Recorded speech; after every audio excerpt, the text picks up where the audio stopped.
ব্যাপার? আপনি কি ঢাকা চলে যাচ্ছেন নাকি? না, আমি আছি আরো 2-3 দিন। ও, তাহলে এগুলো গোছাচ্ছেন কেন? গোছানোর সময় হয়ে গেছে তাই। আহ, একদিন তো থাকলাম। কালকে রাতে কিন্তু খুব ভালো ঘুম হয়েছে আমার, বুঝছেন। আজকের দিনটাও খুব ভালো ছিল, খাওয়া দাওয়া করলাম, ঘুরলাম ফিরলাম, ওই যে সবকিছু মিলায় ওয়েদারটা একটু অন্যরকম, কিন্তু এই ওয়েদারটাতেও কিন্তু একটা মজা আছে, তাই না? So, আমার মনে হলো যে এখন আসলে আমার বের হয়ে যাওয়া উচিত। অনেক তো হলো। হুম, তো আপনি তো যেতে পারবেন না, আপনাকে আরো একদিন থাকতে হবে। উম, না না না, প্লিজ। দেখেন, অলরেডি আপনি অনেক বেশি কিছু করে ফেলছেন আমার জন্য।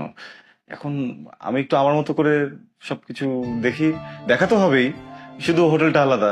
এছাড়া এমনি দেখা হবে, ঘুরবো ফিরবো। ও আচ্ছা আচ্ছা, আপনার কি খারাপ লাগছে যে একটা মেয়ে সমস্ত এক্সপেন্স একা বিয়ার করছে, সব খরচ একা করছে, একা পে করছে? আপনার যদি বেশি খারাপ লাগে আপনি একটা কাজ করতে পারেন, আপনি একদিনের বিল পে করে দেন, বাস হয়ে গেল। হ্যাঁ,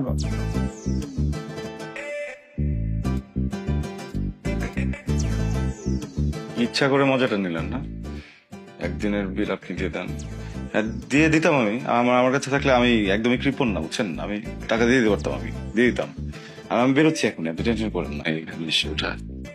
আচ্ছা, আপনি রাগ করছেন কেন? আমি এমনি I was pulling your leg. Listen, আপনাকে আসলেই দরকার আমার, আপনি বুঝতে পারছেন না। দেখেন, আপনার মতো একজন মানুষই দরকার যার কিনা বাংলাদেশের যে কোনো প্রান্তে গেলে লোকাল গ্রিপ এত শক্ত, যে কোনো কিছু ডিল করতে পারে।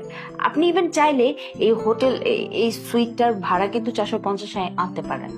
আপনি কিন্তু ওটা পারবেন আমার মনে হয়। আপনাকে দেখে মানে যতটা সুইট মনে হয়, আপনি একটু কম সুইট।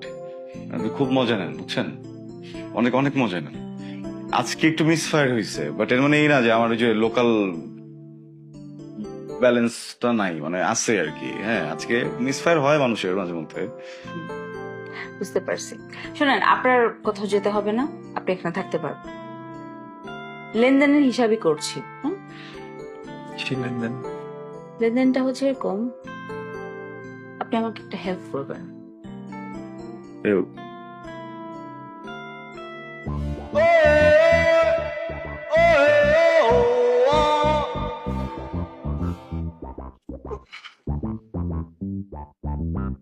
এই যে, কি ব্যাপার, আপনি তো আমাকে এখনো বললেন না কি হেল্প লাগবে। আমি তো আসলে Chittagong for the first time আসলাম, হুম একটা কারণে এসেছি। হুম। একজন ভদ্রমহিলা